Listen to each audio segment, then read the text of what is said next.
नमस्कार. आपल्या सर्वांना नवीन वर्षाच्या मनःपूर्वक शुभेच्छा.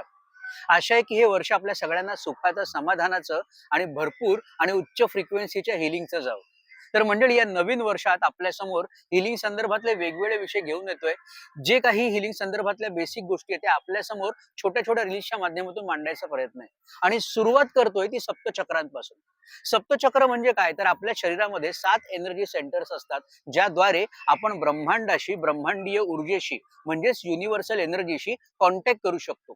आणि हे प्रत्येक चक्र आपल्या मनातल्या, आपल्या व्यक्तित्वातल्या विशिष्ट भावनेशी, विशिष्ट गोष्टीशी संबंधित असतं. त्यामुळे आपल्याला विशिष्ट गोष्ट हवी असेल, त्यावर काम करायचं असेल किंवा परिणाम हवा असेल, तर त्या चक्रावर काम करून तो रिझल्ट मिळवू शकतो. म्हणूनच प्रत्येक चक्राची इत्थंभूत माहिती या मालिकेतून द्यायचा प्रयत्न आहे. तसंच प्रत्येक चक्राचा रंग सुद्धा असतो, तोही या मालिकेत मी आपल्याला सांगणार आहे. तेव्हा भेटूया पुढच्या भागात पहिल्या चक्रापासून. धन्यवाद.